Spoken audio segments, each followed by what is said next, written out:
जय श्री राम, जय श्री राम। सो उठ गयो कहत दुर्बादा, तब सकोप बोल्यो घन नादा। कौतुक प्रात देखऊ हऊ मोरा, करिहऊँ बहुत कहूँ का थोरा। वह रावण को दुर्वचन कहता हुआ कौन माल्यवन कहता हुआ उठकर चला गया। तब मेघनाथ क्रोध पूर्वक बोला, सवेरे मेरी करामात देखना, मैं बहुत कुछ करूँगा। थोड़ा क्या कहूँ, जो कुछ वर्णन करूँगा थोड़ा ही होगा।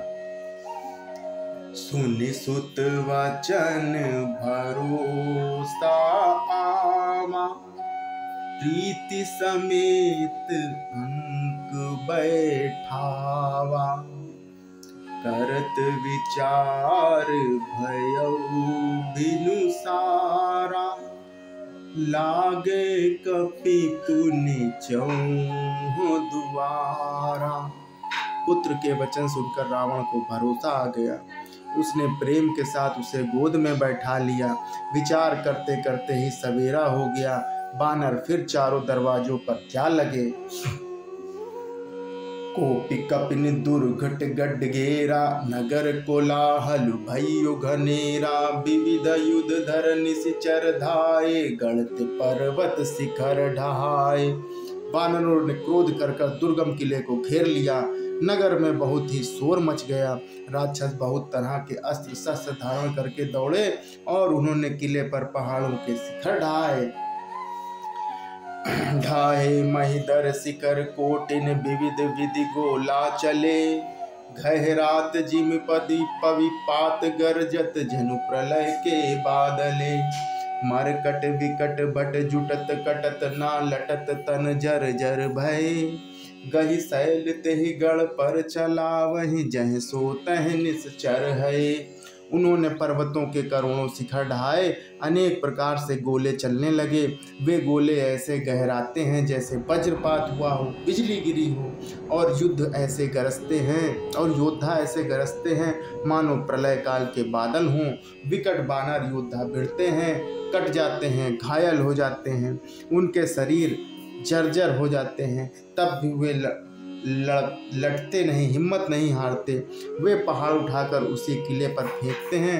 राक्षस जहाँ के तहाँ, जो जहाँ होता है वहीं मारे जाते हैं। मेघनाथ सुनि श्रवण अस, गड्ढ पुनिन छेका आई। उतरे वीर दुर्ग ते, सन्मुख चले बजाई। मेघनाथ ने कानों से ऐसा सुना कि वानरों ने आकर फिर किले को घेर लिया है।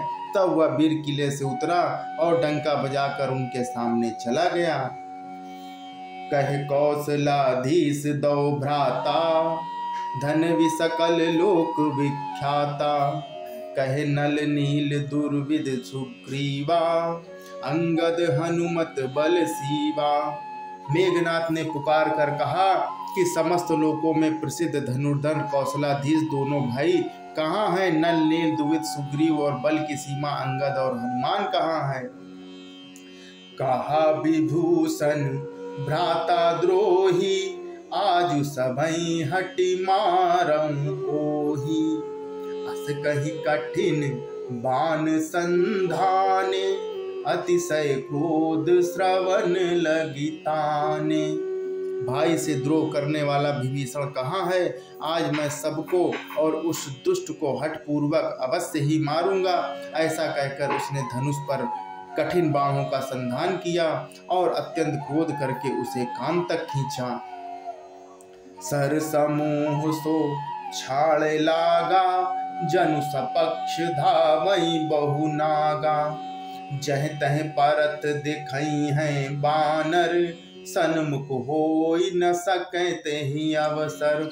वह बाणों के समूह छोड़ने लगा, मानो बहुत से पंख वाले सांप दौड़े जा रहे हों।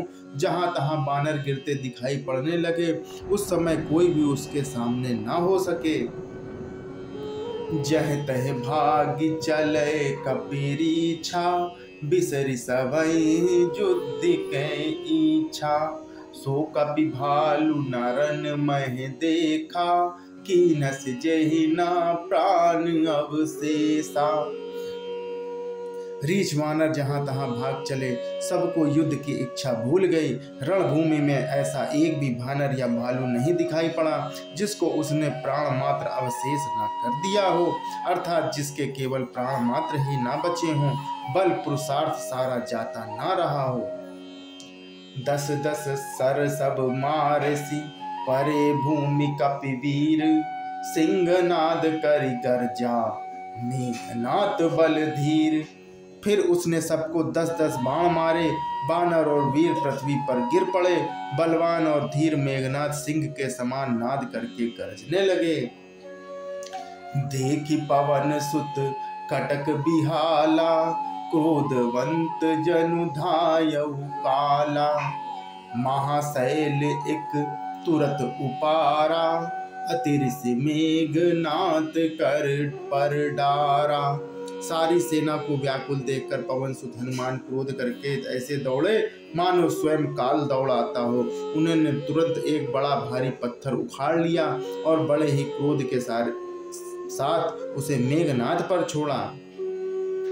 आवत देखि गयो नभ सोई, रथ सारथि तुरग सब खोई, बार बार पचार हनुमाना, निकट न आव मरम सो जाना।